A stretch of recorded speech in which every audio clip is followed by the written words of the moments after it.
Bueno, acá estamos, seguimos acá con Tobías. Claro, estamos tratando de dilucidar qué clase de democracia es que quiere radicalizar el progresismo, ¿no? Habiendo ya advertido que hay una cierta tensión entre progresismo y democracia, ¿no? Bueno, por de pronto, el progresismo en la Argentina es una plataforma ideológica que va a marcar muchas ideologías. Hay ciertos liberales que son progresistas, ¿no? Que están muy marcados dentro de la tradición. Por ejemplo, Juan José Sebrelli. Juan José Sebrelli, que estuvo en un momento con Carrió.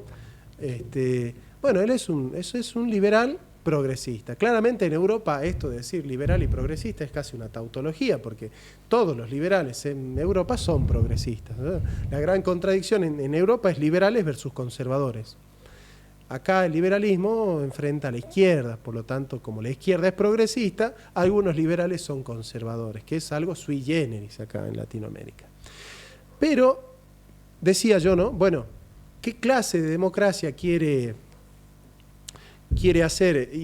Claro, y si el progresismo es una ideología, una plataforma ideológica, tenés personajes de izquierda que son progresistas, tenés una izquierda conservadora, que es la izquierda nacional, Jorge Abelardo Ramos, Puiggrós, Jauretche, Scalabrini Ortiz. Después tenés una izquierda progre. Bueno, ahí tenés el marxismo clásico, ¿no? Es el marxismo neoclásico también. Son progresistas en todo el sentido duro de la palabra. Y bueno, después tenés peronistas clásicos, doctrinarios, humanistas, cristianos, y peronistas, pero progresistas o progre-peronistas, ¿no? Y yo creo que en esa línea está el kirchnerismo y toda esa rama de socialdemócratas, digamos, ¿no? Entonces, decíamos, ¿qué clase de democracia quiere radicalizar el pero-progresismo, progre-peronismo? La democracia liberal. La democracia liberal. Eso es lo que intentan. ¿Y qué entienden por democracia liberal? El triunfo, como decía muy bien Tobías, el triunfo del capitalismo sobre el comunismo como sistema de producción de mercancías, como manera que tienen las naciones de enriquecerse, diría Adam Smith, pero sobre todo como un engranaje a través del cual, ¿no es cierto?, se hace política en términos formales, la democracia formal. Y acá quiero plantearte un dilema muy interesante. Hasta la caída del muro de Berlín, el liberalismo era antidemocrático. O sea, el liberalismo planteaba una democracia de formas, claro, republicanismo, división de poderes, John Locke, claro, o el barón de Montesquieu, digamos. Democracia es división de poderes, división de la república, la institucionalidad, ¿no? La transparencia, las leyes, el respeto a las leyes. Eso era, hasta la caída del muro de Berlín, el liberalismo. El respeto de una democracia de contorno, se llama eso. Pero en términos del contenido, efectivamente, el liberalismo planteaba un acceso desigual a los medios de producción. Es decir, en términos de contenido, no todos eran iguales ante la ley, porque ante la ley había privilegios de clase. Claro. Entonces, no era una democracia de contenido, sino de forma, de contorno. Curiosamente, y esto es lo que a mí me resulta muy interesante, no lo escuché a nadie decir, pero me parece que se tiene que decir, después de la caída del muro de Berlín, la izquierda adopta la democracia formal, se hace liberal, y el liberalismo adopta la democracia de contenido y se hace progresista. Claro. Lo explica Joseph Stiglitz en El capitalismo progresista. Me resulta muy interesante esto. Vos marcalo así. Vos tenés la caída del muro de Berlín, tenías el liberalismo, democracia de formas, y el socialismo, democracia de contenido.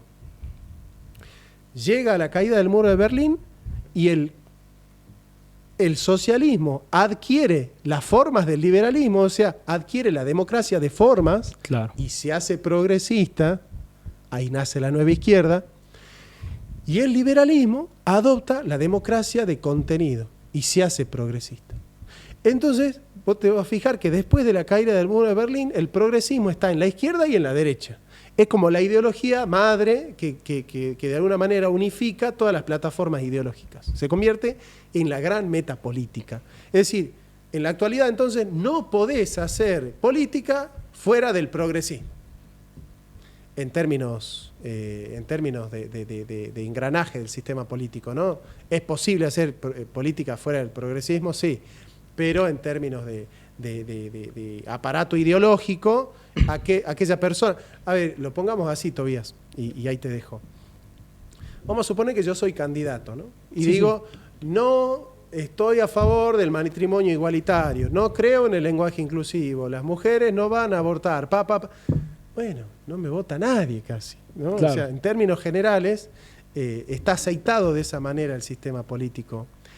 Y aunque la mayoría de la población sea provida y cristiana, parece que la misma población descifra que hacer política es conquistar derechos para las minorías, ¿no? Y parecería que gobernar para las grandes mayorías es imposible. Claro, yo te pregunto, ¿qué es más fácil? ¿Gobernar para 13.000 gays o para 40 millones de argentinos? Claro. Bueno, la respuesta es fácil, Es ¿no? obvia. Entonces es más fácil ser progresista que Conservador. que conservador o que socialista en el sentido clásico, digamos, Claro. ¿no? O sea, hacer política para el obrero. Ya al socialismo no le interesa el obrero. El nuevo sujeto de la revolución son los nuevos excluidos, los nuevos marginados. Entonces, curiosamente, la mayoría está representada por la democracia y el progresismo viene a hacer política con aquellos que quedan fuera de la democracia, ¿no? Fuera de la democracia, o sea, fuera de las mayorías. Los que están fuera de la mayoría son las minorías. Entonces, bueno, te pregunto ahí, Tobías, para que nos vayas comentando, ¿qué opinas vos de esta política para las minorías? ¿Qué efecto causa en la sociedad que los políticos estén concentrados más que en el hambre de los pobres, más que en la desnutrición de los niños, en si ciertas personas se pueden casar, Claro. o si algunas mujeres de clase alta pueden abortar o no, porque claramente el aborto no es algo que acucie a las mujeres de clase baja. Vos le preguntás a las mujeres de clase baja y la gran necesidad de las mujeres de clase baja es que su hijo vaya a la escuela, que tenga zapatilla, que tenga los crayones, las reglas, esos son los problemas de las mujeres de barrio, ¿no? El problema del aborto es un problema de clase, en el sentido clásico, ¿no? Es un problema de clase. Son de los chetitos con culpa, le llamo yo, ¿no? Claro. ¿Qué es un progre? Un chetito con culpa, ¿no? Bien. Entonces, ¿cómo pensar esta política de las minorías, estas políticas progresistas? ¿Cómo las dilucidas vos en la izquierda, pero también en el liberalismo? En el liberalismo, que también está claro. presente, Gloria Álvarez y tantos otros. Varios autores, claro. Yo lo que opino en este caso es que, de cierta manera, la izquierda genera cierta hipocresía con lo que dicen de que todos los progresistas, refiriéndonos a las comunidades LGTBIQ, comunidades aborígenes, todos los famosos excluidos, como le dirán ellos, todos los famosos progresistas, claro, caen en cierta hipocresía porque dicen que la democracia no está con ellos, pero sin embargo creo que todos los gays votan, dependiendo del sexo, todo, de que votan. O sea, tienen derecho a elegir la autoridad. ¿Y qué es lo que pasa en este caso? Para mí la izquierda cayó en un papel que sabe que le va a ser mucho más difícil tomar un rol protagonista en el mundo, sabiendo el gran fracaso que tuvo con su gran superpotencia mundial, como lo fue la Unión Soviética con Mikhail Gorbachev, sabiendo que las políticas económicas que estuvieron implementando no iban. La verdad que yo opino eso. Y de la parte liberal también se lo hace ¿para qué? Para que veo una expresión muy común en todos los chicos de hoy en día, en la nueva generación, de que sos mente cerrada. Mente cerrada. O sea, ellos piensan que tener una mente abierta es que vos estés a favor del matrimonio igualitario, de que estés a favor de ¿cómo se llama? De todos los géneros, digamos, que fueron inventando y de demás. La última barra basada que se le ocurrió decir a Malena Pichot, por ejemplo. Claro. Entonces, si Malena Pichot mañana se despierta y dice, qué sé yo, ¿por qué nos casamos con las palomas? Bueno, y hay que hacer militancia para que nos casemos con eso. Entonces, claro. Ser mente abierta es estar dispuesto a hacer militancia con el último delirio de Malena Pichot. Claro, concuerdo con eso. Y ¿sabe qué? Esto genera hipocresía porque te tratan de que son mente cerrada, porque quizás, a ver, yo como sea, estoy en contra del progresismo, pero sin embargo lo respeto. Y si una persona que es progresista viene y me dice que yo tengo que cambiar mi opinión por no ser progresista, parece que me estaría invadiendo y que me estaría faltando esa persona el respeto a mí. O sea, yo lo veo por ese punto, de que quieren que vos tengas una mente abierta, pero para eso ellos te quieren imponer algo. El nuevo progresismo quiere imponer, quiere ser ciertamente autoritario en su ideología. ¿Y qué es lo que pasa? Que en este gobierno se aborda el tema del nuevo progresismo, de todo esto, de las comunidades mapuches, de todos los movimientos LGTBIQ y más, esto que el otro, siendo que estamos en un país en crisis, un país golpeado financieramente por luego de la pandemia, y que la verdad no es un tema de prioridad. O sea, la verdad no es un tema de prioridad por el hecho de que las empresas públicas, si se lo puede decir, muchos entran en el tema ese, en el tema laboral, voy a entrar yo también un poco, entran y dicen que en las empresas públicas no las aceptan esto que lo otro. Es mentira, en las empresas públicas aceptan. O sea, la verdad es que no les interesa, tampoco les interesa eso trans y demás, no te discriminan, te dejan pasar. Y después las empresas privadas se quejan de lo contrario. Pero ¿qué es lo que pasa ahí? Las empresas privadas son empresas privadas y son empresas que tienen el derecho a poner sus propias normas y a las personas que quieran contratar ellos mismos. Y para mí no se les puede poner la imposición a las empresas privadas de que contraten absolutamente a todos. A nadie. A nadie. Porque la empresa privada decide contratar según el criterio de funcionalidad y de operatividad de la empresa. Claro. O sea, es como que yo te obligue a vos a que vos contrates a esta mucama en tu casa. Yo contrato a la mucama Que yo quiero, claro. Y aparte, creo que a la persona que va a contratar a cierto empleado no le va a importar mucho si es gay o no. O sea, la verdad, para mí no le va a importar mucho si es gay o no. Mientras haga bien su trabajo, mientras tenga los mejores rendimientos, está todo perfecto. Lo que haga en la intimidad de su hogar. Claro, cosa suya. Es privacidad y es su propia libertad, se podría decir. Sí, sí. Pero bueno, yo tengo el pensamiento eso de que hay cosas mucho más importantes que tocar antes que el progresismo y demás, siendo que a los derechos lo tienen. A los derechos verdaderamente los tienen, y con el tema de la discriminación. Hablan mucho de discriminación hacia personas de distintos géneros, hacia personas de la comunidad LGTBIQ y demás, y solamente se centran en eso. Y acá hay algo que a mí, la verdad, me disgusta mucho, es que mientras ellos se centran en eso, no se dan cuenta que existe también una neurodiversidad, de que también sufren discriminación chicos con autismo, chicos con síndrome de Tourette, en distintas enfermedades que a los chicos naturalmente se les hace imposible, prácticamente imposible expresarlo. Pero no luchan por eso, luchan solamente por lo suyo, o sea, para los que les conviene. O sea, que tienen discursos prácticamente vacíos, porque no están generando una gran diversidad, sino lo que están generando justamente es que ellos los pongan como importantes, como los oprimidos. Pero pensamiento único. Claro. En nombre de la diversidad quieren un pensamiento único. Así que todos piensen así. Así, claro. Te quieren imponer, y eso yo no estoy a favor. Ahora, vamos con este tema porque a mí me gusta hablar con jóvenes que están comprometidos, porque noto que muchos jóvenes hoy están con Milei, ¿no? Y te debe tocar, muchos compañeros tuyos deben estar a favor de Milei. ¿Por qué dirías vos, desde tu experiencia ahí en la cotidianidad y que te gusta la política, por qué Milei prende en el joven de hoy? ¿Qué es lo que hay en el discurso de Milei que para ustedes es, o no, para ellos por lo menos, claro, es atractivo? Que es un discurso fácil de entender, que es un discurso convencible y es un discurso sobre todo utópico. O sea, él no dice las formas en las cuales, el proceso, digamos, en el cual va a eliminar el Banco Central. Lo dice de una, vamos a eliminar el Banco Central. Y además usa una estrategia muy conocida, una estrategia que usó el nacionalsocialismo cuando asume en Alemania, que es el marcar un enemigo. Él marca el enemigo como la casta, él lo marca a la casta como el enemigo. Los alemanes en aquella época lo marcaban a los judíos. Eso es algo que tienen en común, marcar un enemigo en general. Von Clausewitz. Claro, tienen un discurso tan sencillo, tan comprensible para los jóvenes de mi edad. Aparte canaliza el odio a los políticos que tiene toda la sociedad, ¿no? O sea, es como un reflector.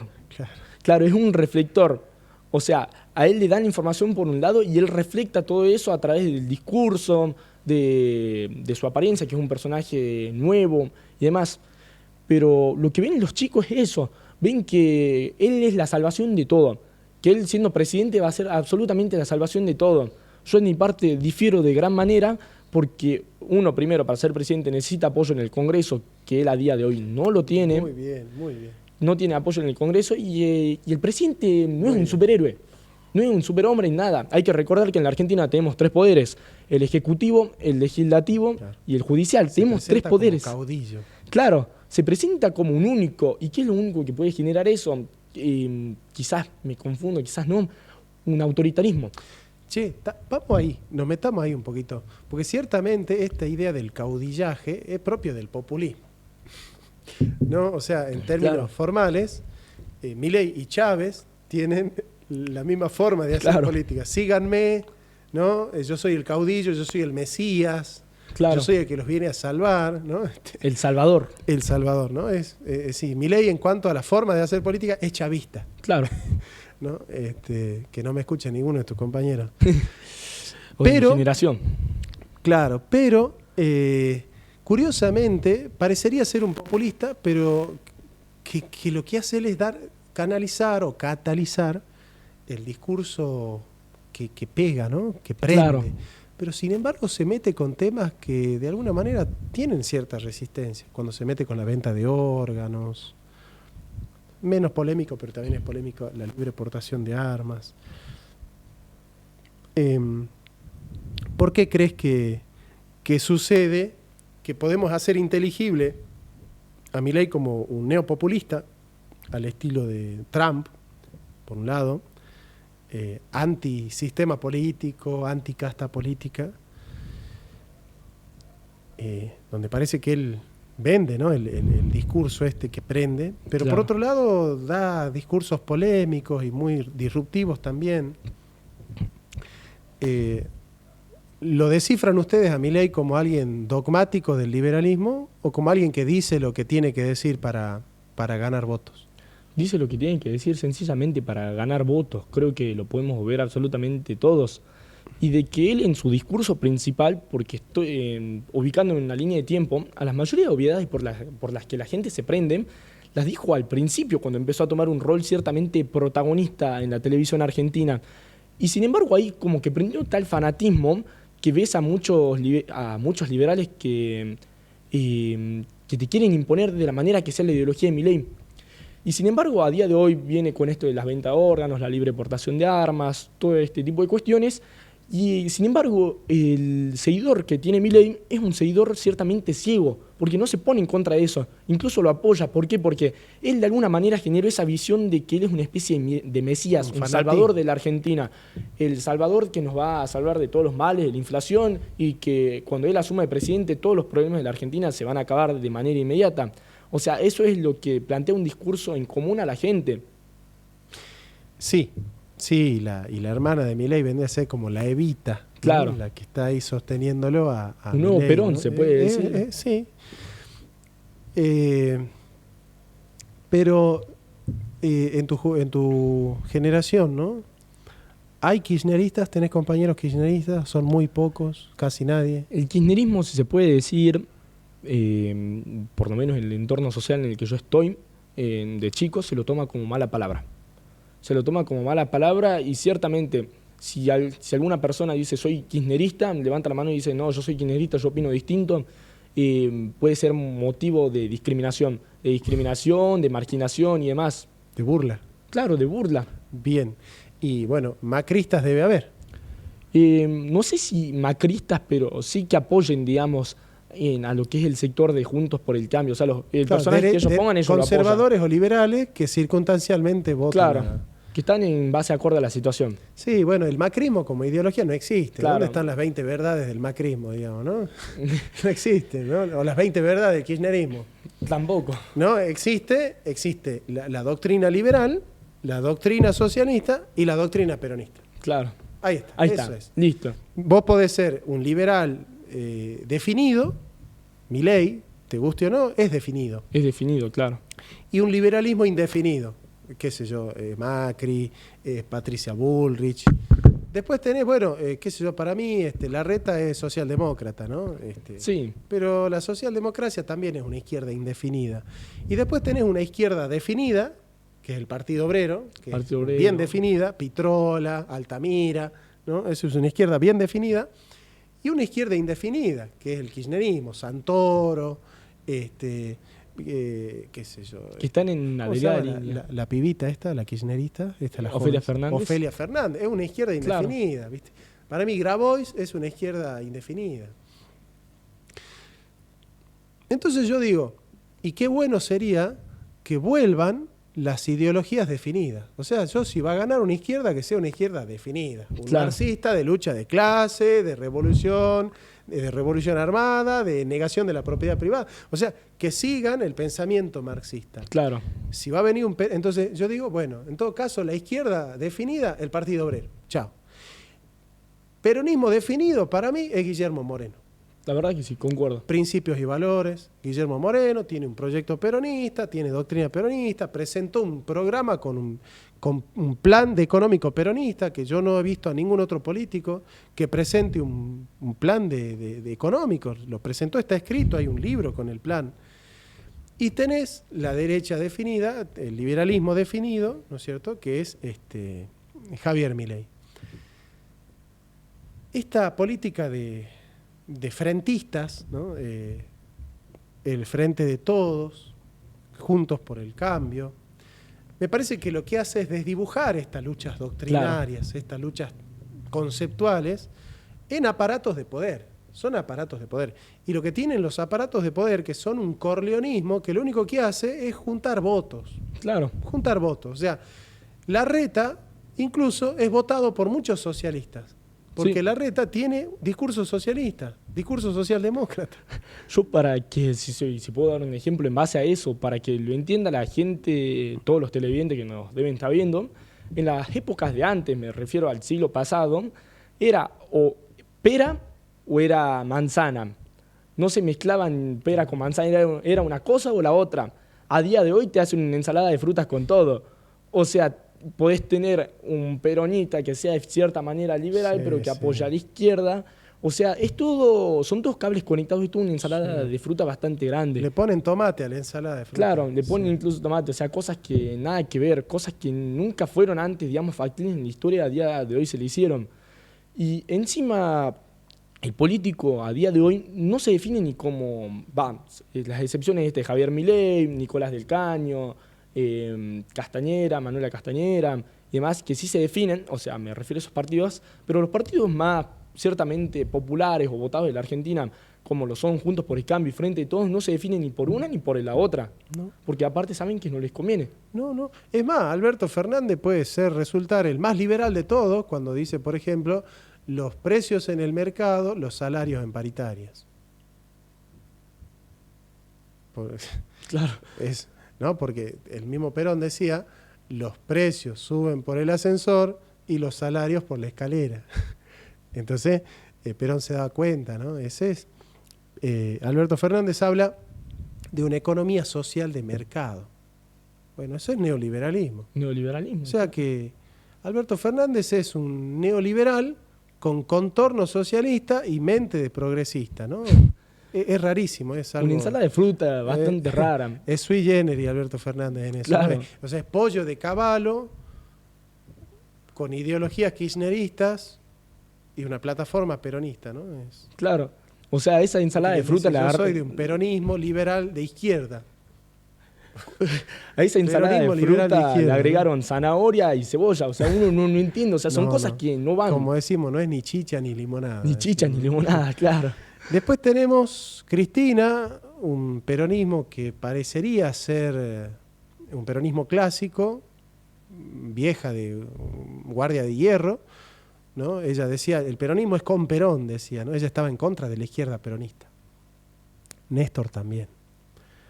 Pero Néstor al menos leía conducción política. Claro. Cristina se ufana de no haber leído nunca a Perón. Ella dice así, yo nunca lo leí a Perón, contenta, ¿no? Y claro, parecería que ser peronista es ser obsecuente con lo que quiere Cristina. Y si vos cuestionás a Cristina, sos gorila. Claro. Entonces, Cristina dice hay que recortarle a los jubilados. Entonces, ser gorila es estar en contra del ajuste a los jubilados. Claro. Porque Cristina es Lo la dijo. que marca el esquema del peronismo. Claro. ¿no? O sea, ser peronista es decirle que sí a Cristina. Bueno, esta manera de hacer política le hace mucho mal a la Argentina, ¿no? Le hace mucho mal a la Demasiado. Argentina. Por eso, para mí, si usted es de izquierda, vote Partido Obrero. Si vos sos socialista, progresista, de izquierda, votá al Partido Obrero, hermano. No votés al kirchnerismo. Claro. Votá Partido Obrero. Si vos sos izquierda, votá a Julio Quintana, a Pitrola, a Nicolás del Caño. A Breckman. Claro, no votés a Ofelia Fernández. Claro. ¿Entendés? Si sos de izquierda, votá Partido Obrero. Votá Frente de Izquierda. Es así. Claro. Ahora, si sos liberal, no votés a Pichetto, no votés a Macri, no votés a Bullrich. Votalo a Milei. Claro. No sé si me entiendes. O sea, si sos liberal, votá liberalismo. Votalo a Milei. Si sos socialista, votá del Caño. Y si sos peronista, votalo a Guillermo Moreno. O sea, ¿qué es lo que quiero decir? No es que yo les estoy diciendo qué es lo que tienen que votar. Lo que les quiero decir es, vamos a tratar de fortalecer los espacios definidos. Nosotros necesitamos que en la política argentina haya espacios definidos. Es decir, a ver, vamos a poner este ejemplo, ¿no? Que podemos poner un ejemplo. Si vos en un partido de fútbol tenés al arquero de 9, al 5 de 4, al 4 de 8 y al 6 de 3, pues sí, pero ¿qué hace Armani cabeceando? Claro. ¿Me entendés? ¿Qué ¿Sabés? hace Julián Álvarez en el arco? En el arco. ¿Me entendés? Entonces, nosotros necesitamos, para que el país funcione, que la izquierda sea de izquierda, que el liberalismo sea liberal y que el peronismo sea peronista. Claro. Eso es lo que necesitamos. No importa, a ver, ya independientemente ya sabemos que todos los que gobiernen en la Argentina se la van a cargar. Eso ya lo sabemos. Si hay algo que sabemos los argentinos es que si no trabajamos no comemos y que todos los políticos se van a cargar a la Argentina. Eso ya lo sabemos. Pero nosotros necesitamos que en el escenario político la izquierda sea izquierda, la derecha derecha y el peronismo peronismo. Claro, que nos definan algo, que no nos estén tonteando de cierta manera. Que el 8 vaya de carrilero por izquierda. Claro. Que el 7 carrilero por derecha y que el 9 se pare en el área y que el 11 tire el centro. Claro. Eso necesitamos. Que el arquero esté en el arco. O sea, Claro. ¿viste? Pero que nos den un discurso de Macri, por ejemplo, se junta con el Momo Venegas para fundar una plaza Perón. Antes de las elecciones, Sí, sí. vos eras chiquito seguramente, pero en el 2015, ¿cuántos años tenías vos en el 2015? 8. 8. Bueno, eras chiquito. Pero Macri, cuando gana las elecciones en el 2015, antes de la campaña, de las elecciones, le funda una plaza a Perón con el Momo Venegas. Vos decís, bueno, Macri es peronista. Pobreza cero. Y da discursos de ajuste. O sea, no, pero entonces es liberal. No, pero habla de las grandes mayorías. Entonces es socialista. No, pero a la vez trae la ley del aborto. No, entonces es progresista. Bueno, sí, Macri es, ¿qué te puedo decir? Para mí Macri y Larreta son lo peor de la Argentina, ¿no? Concuerdo. Son lo peor, lo peor. Con Larreta quizás puedo concordar, o sea, es más razonable, pero con Macri verdaderamente no. Claro. Pero, es decir, yo necesito que el conservador sea conservador. Si vos me decís Partido Conservador Popular y me votás a favor del aborto, yo quedo pedaleando en el aire. Claro. ¿Me entendés? Quedo pedaleando en el aire, No quedo sabés abriendo dónde la estás parado. ventana del avión, ¿me entendés? Claro, no sabía absolutamente dónde estás parado. O sea, eso es lo que tiene la gente a día de hoy, que muchas veces dicen, bueno, yo voy a votar a Cristina porque representa el peronismo, esto que el otro, pumba, te mete políticas de izquierda, siendo que el peronista es naturalmente neofascista. O sea, porque hay que decir la verdad.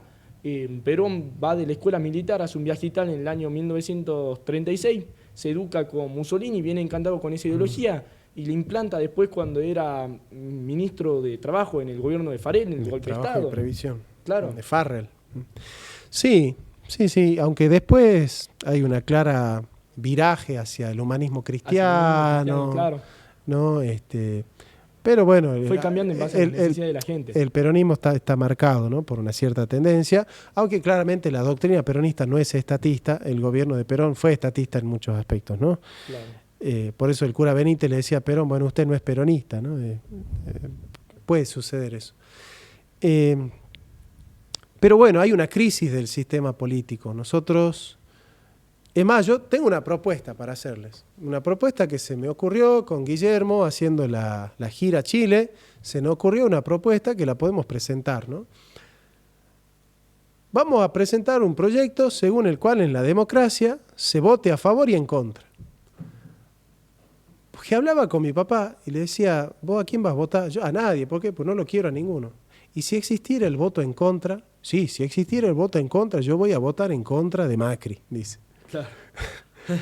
Entonces es muy interesante que la población, como empezó la democracia en Atenas, comenzó con Pericles, el político daba, el candidato daba el discurso, había una vasija, y en la vasija vos podías poner frente a ese candidato una piedrita blanca o una piedrita negra. Sí. Entonces, si vos contabas más piedritas blancas que negras, era mayor el sí que el no. Pero la ciudadanía tenía la posibilidad de decir que no al candidato. Nosotros, en esta pseudo-democracia, estamos obligados a decir que sí, pero no podemos decir que no. Yo no puedo votar en contra de Milei, por ejemplo. Claro. Tenemos una llamada. Buenas noches. Hola, ¿cómo te va, Jonathan? Carlos te habla del Barrio Norte. Carlos. Mira, te voy a tirar una idea que tengo para que vos, con todo tu conocimiento que tenés, podés elaborarlo, ver una hipótesis, a ver si se puede elaborar, si es. Estaremos frente, dicen democracia, la democracia ¿no? ¿Me estás escuchando bien? Sí, te escucho, perfecto. ¿No es cierto? Si con esta hipótesis que te doy, a ver si vos la podés desarrollar, ¿estamos viviendo una democracia o estamos viviendo monarquías? Mirá lo que te estoy diciendo, ¿no? Porque el que llega trata de conservarse y después irse, podés llamarlo Juan Carlos acá, que lo vivimos nosotros acá en Salta, su monarquía, viene ahora la de Urtubey y sigue, y acá que la estamos viendo Gustavo, y sigue, y aparte de eso tenés, fíjate que yo también lo estuve viendo, como si tuviera un plan maquiavélico el hombre el Emiliano Durán, que lo viene trabajando y tocó psicológicamente, filosóficamente, qué es lo que necesitaba la gente para ir y posesionarse, porque el próximo gobernador es Emiliano, no hay con qué darle, porque es un tipo que lo vino pensando, se sentó en un café, conversó con psicólogos, psiquiatras, con filósofos, y qué hace falta en Salta, qué es lo que faltaría acá, pero no para dar una solución, sino para posesionarse, ¿no es cierto?, para hacer un plan, una carpeta de un plan de trabajo, cómo puede hacer un comunicador social o quién puede hoy llegar a posesionarse y hacer el rey, podemos llamar. Fíjate que Gustavo Sáenz, cuando se posesionó, una de las cosas fue, la primera medida fue modificar la Corte de Justicia, la hizo Juan Carlos, y se aseguran en cierta manera distintos, podemos llamarle jugadores, que después no los jueguen más. Sabemos que robaron, que entraron sin un mango y después son ahora autoridades y quieren seguir posesionando. Y si se van a ir con un dineral fantástico. Gustavo, con el tema del litio, olvídate. Por eso te digo, fíjate si podés analizar vos, que tenés muchísimo más conocimiento filosóficamente, cómo se podría llegar a interpretar esa hipótesis de que no estábamos viviendo en democracia, es una monarquía, el que llega es rey y absoluto. Acá en Salta, que la vivimos, vos sabés que en democracia, vos crees que alguien le hace, el Congreso, acá la legislatura le hace pata al gobernador, jamás. La justicia le va a hacer al gobernador, jamás. Y así llevarlo al intendente de cada pueblo es lo mismo. Por eso te estoy diciendo, vivimos en una monarquía y en la medida en que se le escapan algunos jugadores, recién puede ser que surja un movimiento. Pero acá, Gustavo, con esta última elección, se posesiona prácticamente muy bien como para irse a senador y hacer el mismo camino que hizo Juan Carlos, que hizo Urtubey. No sé si te la doy la tesis, la hipótesis para que vos la desarrolles. Gracias, buenas noches. Dale, Carlos, sí. Bueno, claramente hay provincias más feudales que otras, ¿no? Hay castas feudales que ya están enquistadas en el sistema político salteño.